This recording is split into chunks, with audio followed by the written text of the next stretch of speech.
everyone, welcome to Into the Light with Laura Louise. Today my guest is Tina, and today she is going to be sharing her story, her very heartfelt and impactful story about her relationship with her father. So Tina, let's get started. So tell us a little bit about your journey with your father.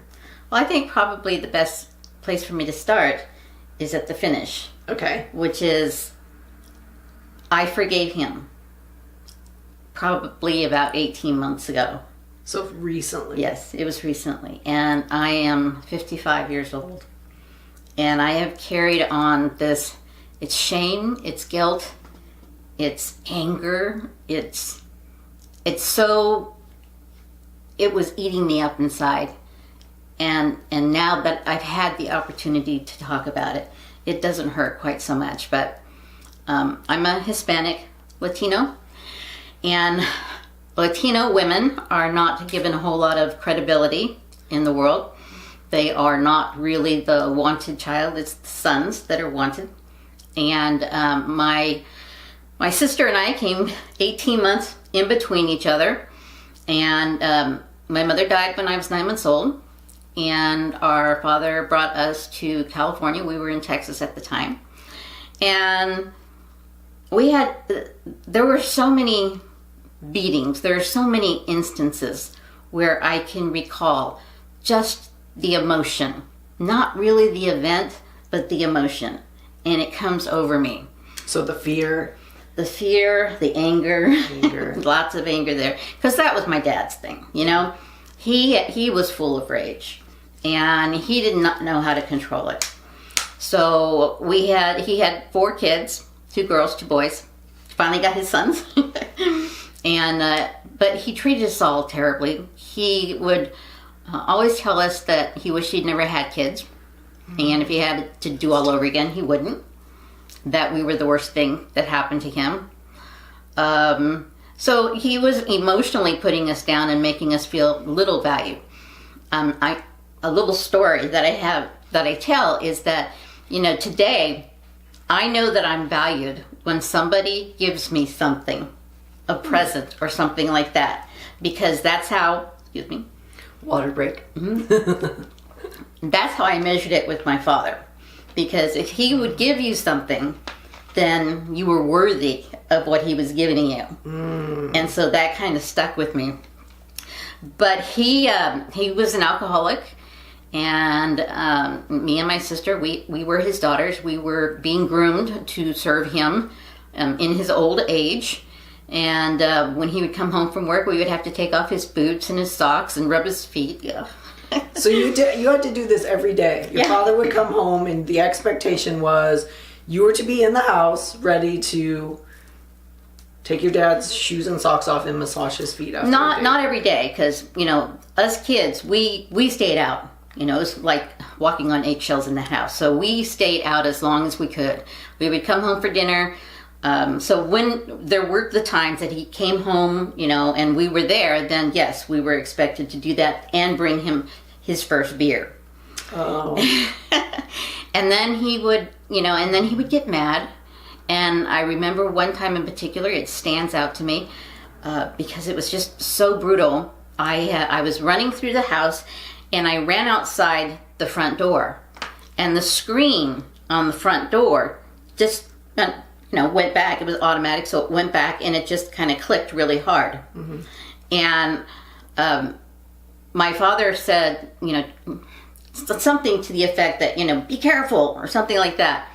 And so I ran out, and then about an hour later, he called me in, and he took off his belt, and he started beating me for an hour after the fact. Yeah, because so he sat there and festered over it. Yes, he drank. Oh, he drank more and festered over it. Exactly, and it just got him madder and madder. And it's one of the worst beatings he had ever given me.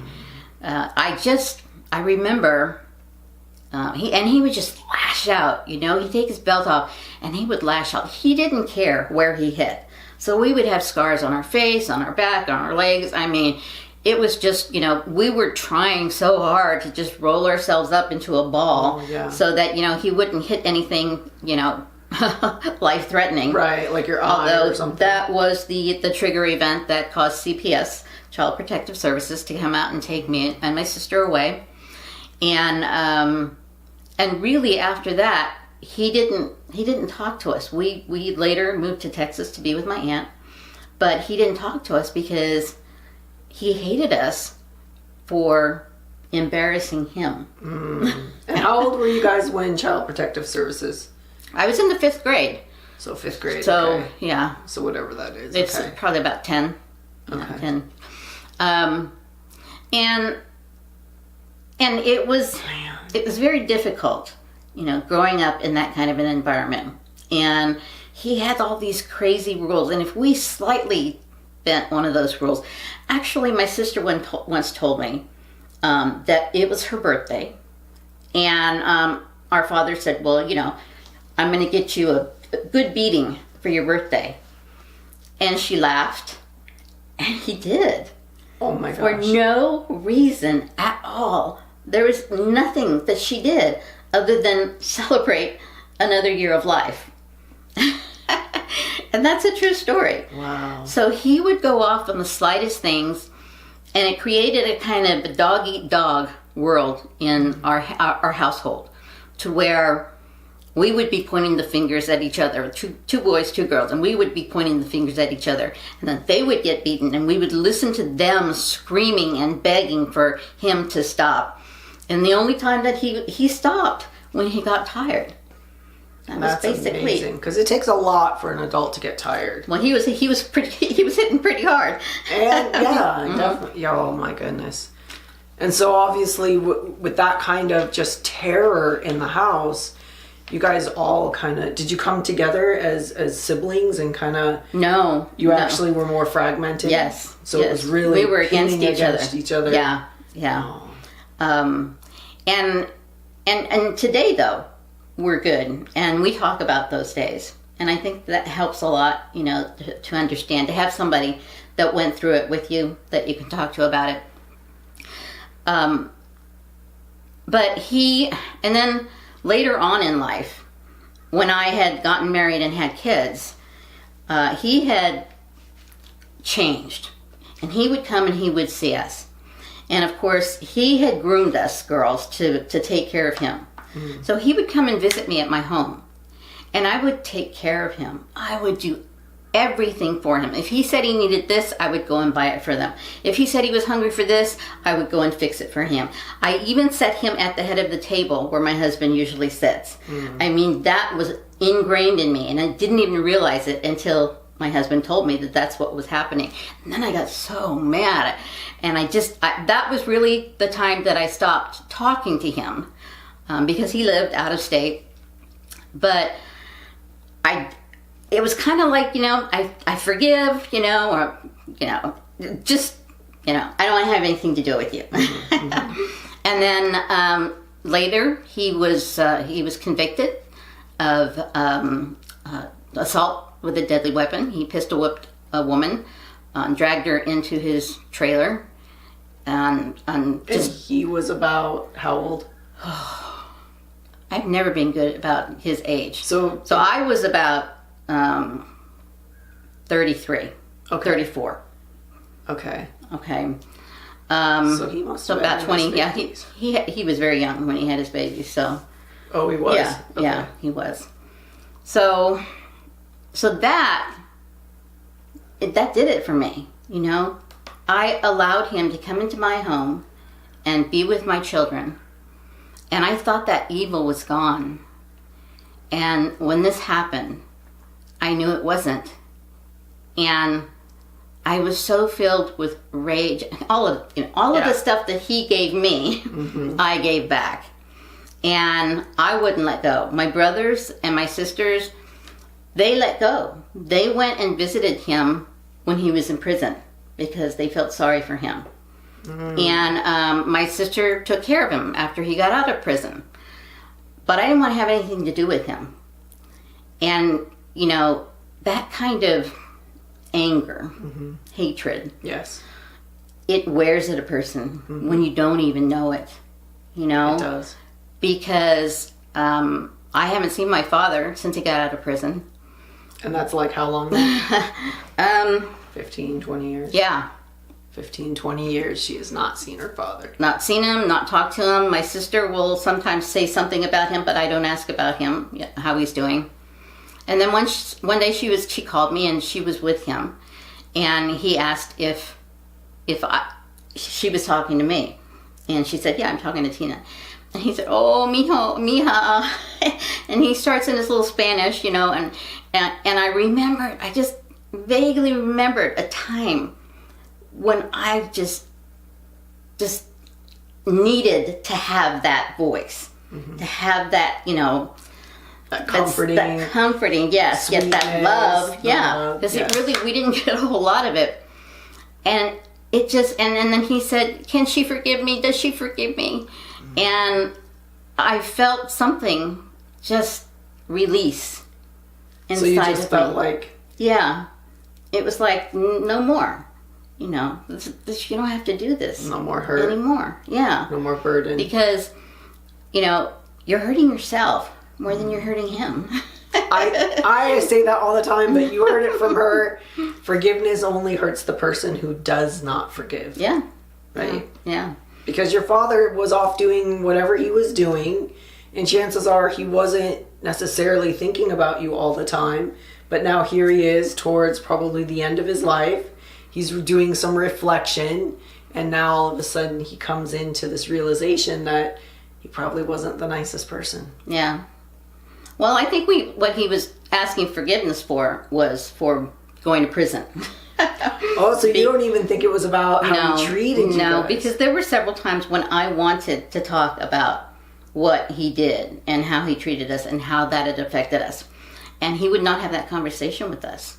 Oh, honey, you know, that was so long ago. I don't remember all of that. I'm like, easy for you to say. Yeah, you weren't the one freaking out and being beaten. And the residual emotions that come from that type of a childhood, you know. So he might be able to forget it, but I'll remember it for the rest of my life. But I can't hold on to that anger and that hatred for him. And, you know, the Lord has blessed me. And has blessed my life and has given me 2 beautiful, wonderful sons. And I love them so much, but I don't consider them my greatest accomplishment.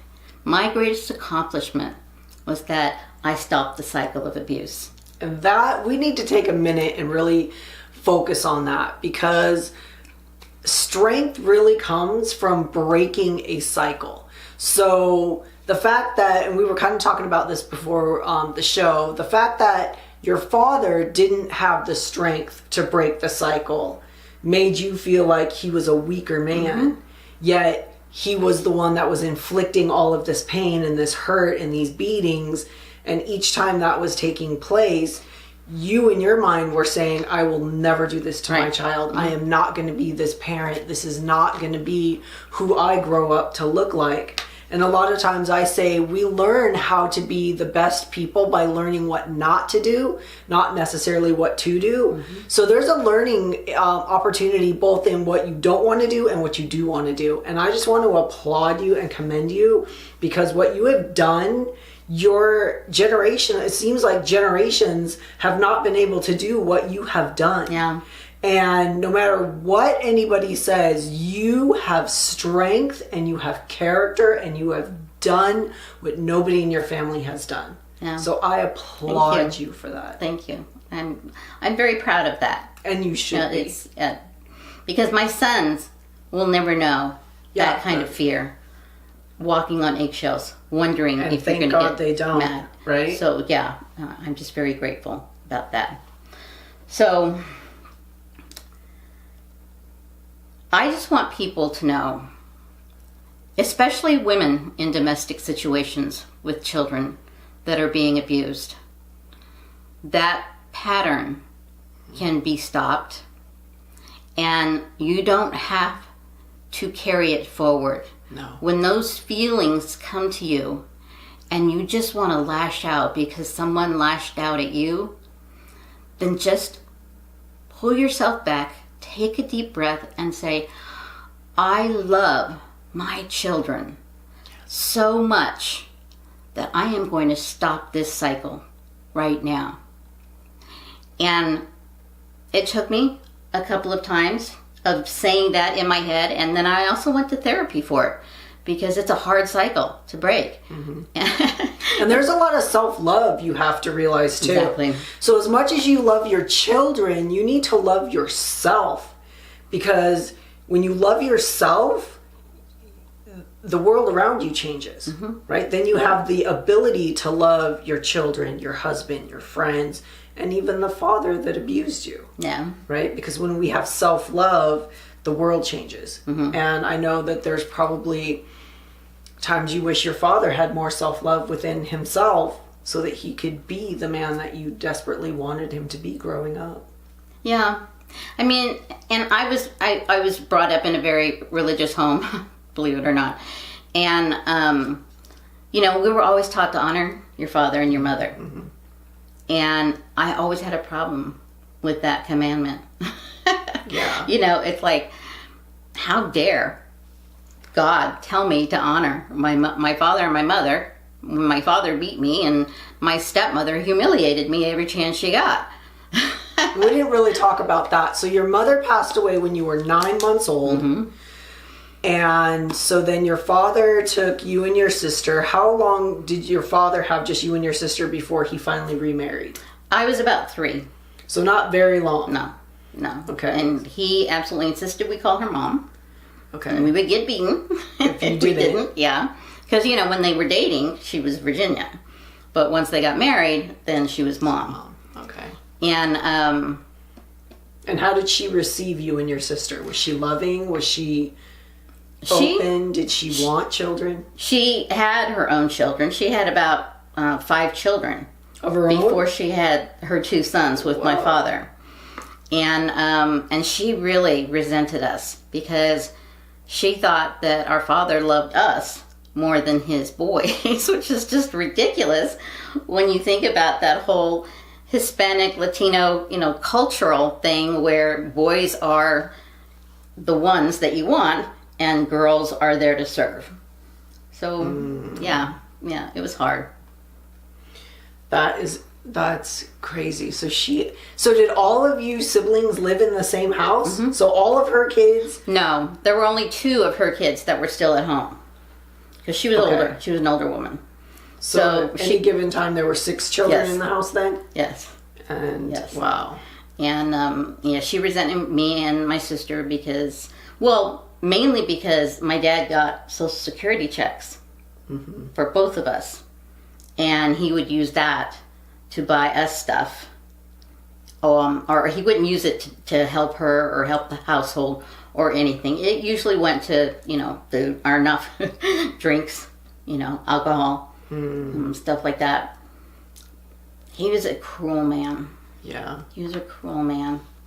So how did that relationship, the relationship of your father, how did that carry into your marriage? Was there anything about the way you were grown up, seeing your father as the man he was? How did your relationship with your husband, basically, what was that relationship like? I wanted to marry someone who was the exact opposite of my father. Because I know that there's some kind of a statistic that says that girls oftentimes marry, their fathers. Mm-hmm. And I was not going to let that happen. So in my head, when I got married, I was like, this man will never touch me.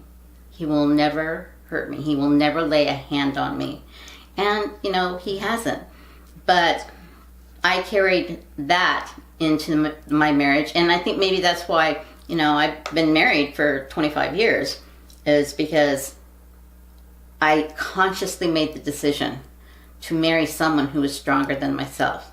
Mm-hmm. Someone who I knew would be a better father than my father was. And I think that in a lot of ways that's why I married him, because I wanted him to be the father of my children. Yeah. And I'm glad he is. And so he obviously has been a good father. You've been with him for 25 years, and you have 2 boys that are almost grown now.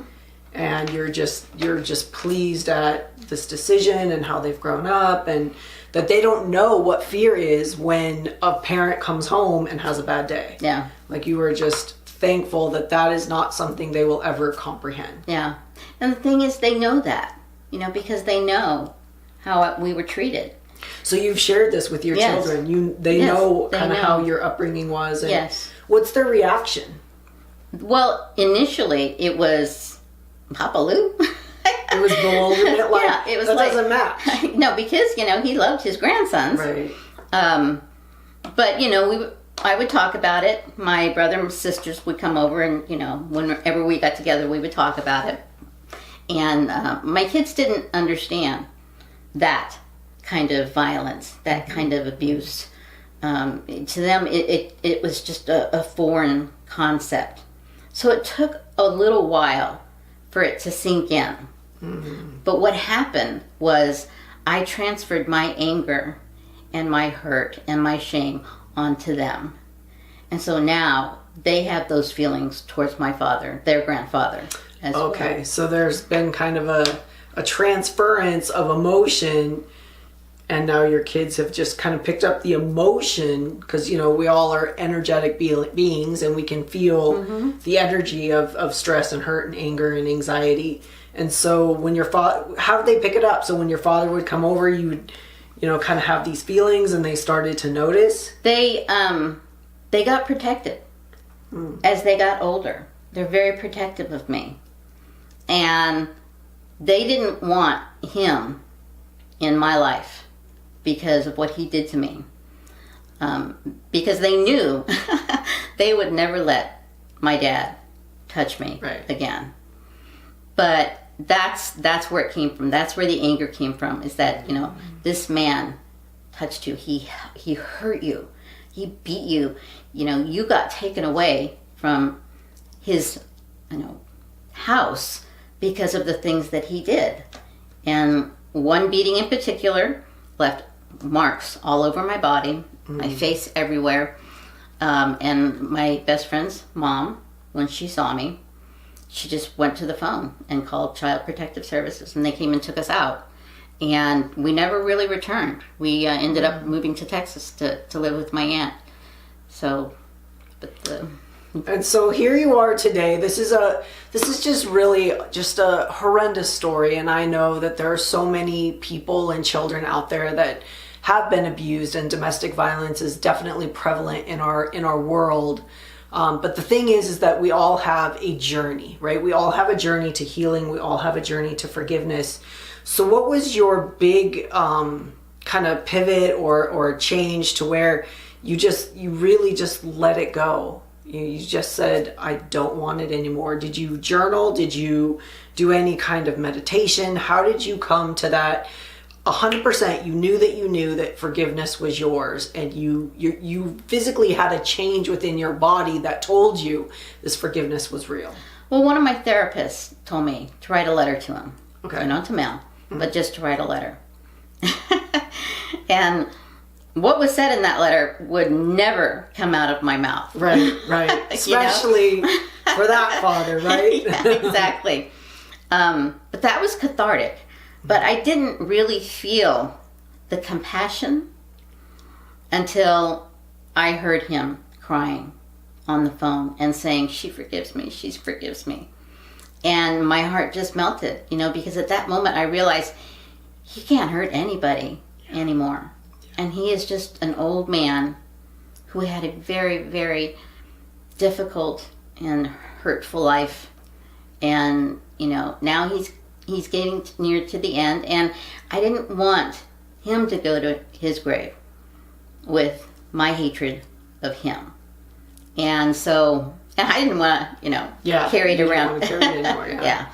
So how has that forgiveness impacted you as an individual?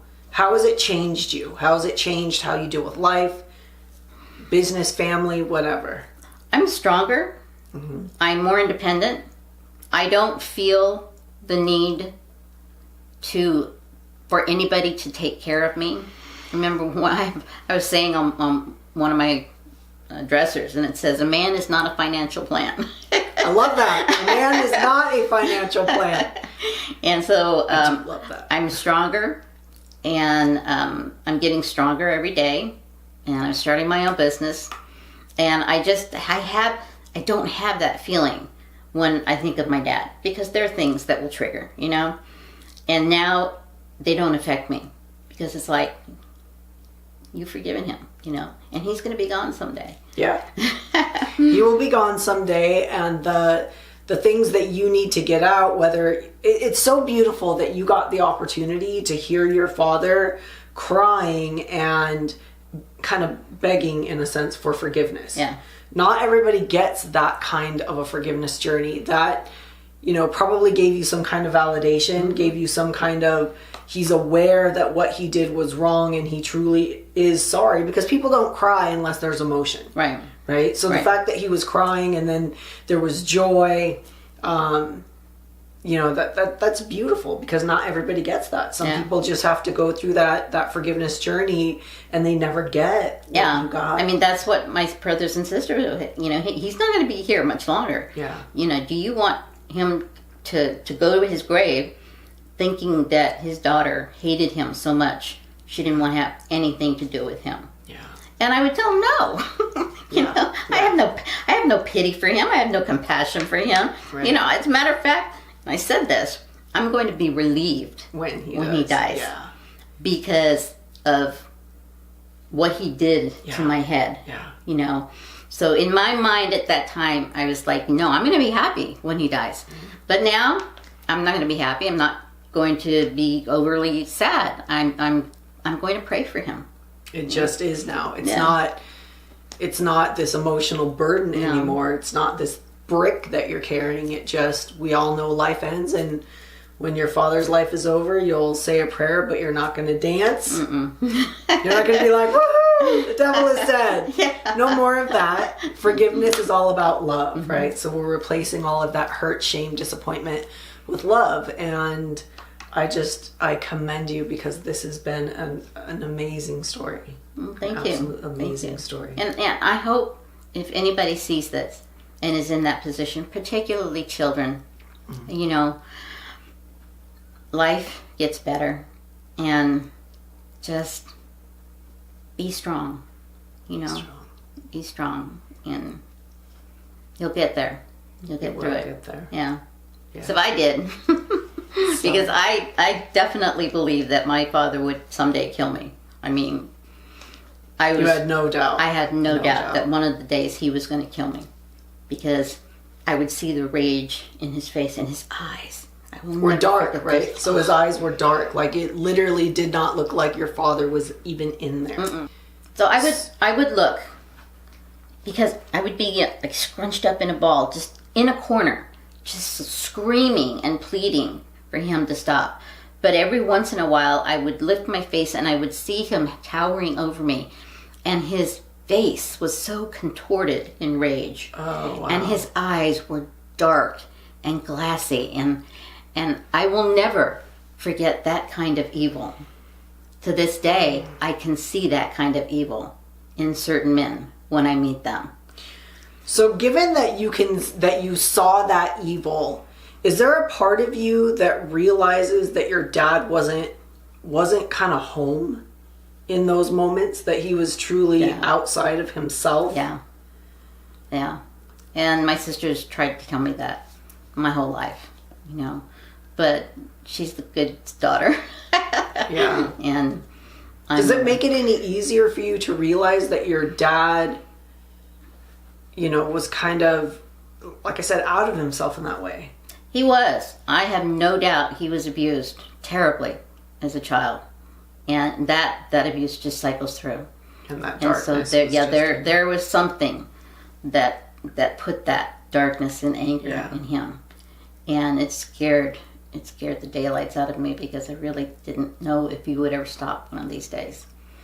And did you see that darkness every day, or only during the beatings? Just during the beatings. Just during the beatings. Yeah. So he would become a different person. People love my altogether. dad. They meet my dad. Oh, your dad's so fun. He's great. And I'm like, yeah, well, you don't really know him. Yeah. And so is there a little bit of anger behind the scenes of that? Of, what are you talking about? My dad is this horrible monster. Don't you see it? No. That's good. Yeah. I've let that go. That's good. That's really good. So one last thing I just want to talk about. So you say you are starting your business because we do not have a financial plan. As a man, we actually have our own unique goals, dreams, and desires. So what is it that you are looking, or what are you launching in your business? Well, my business is called Bridge Builders. And I came up with that name because I want to be a bridge for other people. I want to help people get to where they want to go. Personally, professionally, mentally, any kind of way that I can. And so I see myself as building that bridge. But now my goal is to bring more people on board. And so I had the meetup group where I'm inviting people to come to that and become bridge builders and to learn how you really establish relationships. Because it's amazing that my entire career was based on customer relationships and how important they were, And so now I have this bridge builder group. I've had 2 other groups that are starting up, and one is in West Virginia. So now I'm thinking, okay, franchise this thing, because I want that concept to be in everybody's head. I want them to understand that, you don't go from one side of the creek or whatever to the other. Right. Without a bridge. Without a bridge, yes. And it takes a village to build a business. It does. Yes, that is true. And that's my goal. That's beautiful. Thank you. Well, we wish her lots of luck. So those of you that are in West Virginia, look up Bridge Builders. Those of you that are in Southern California, look up Bridge Builders. These are both on Meetup. Yes. Both of them are on Meetup. So if you want to connect, find other wonderful women and men in your area that just have a desire and a heart to come together. Or if you want to be a bridge builder yourself. See, she's already building. So if there are other opportunities out there where maybe you want to start something, but maybe you don't know the how or the what, it's already pretty much put together, right? So she can tell you the how, the what. You just need to provide the space and the time. And then she'll set you up with Meetup and all that, and she will help you start your own business out there wherever you are as a bridge builder. I love it. I love it. So again, thank you so much for coming on today. There's usually 2 questions I like to ask people at the end of the show.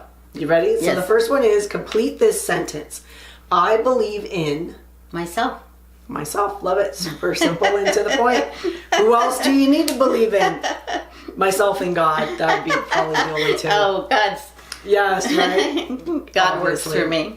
And then the other thing I like to ask is, if you could go back in time and tell young Tina some impartation of wisdom about life, what would it be?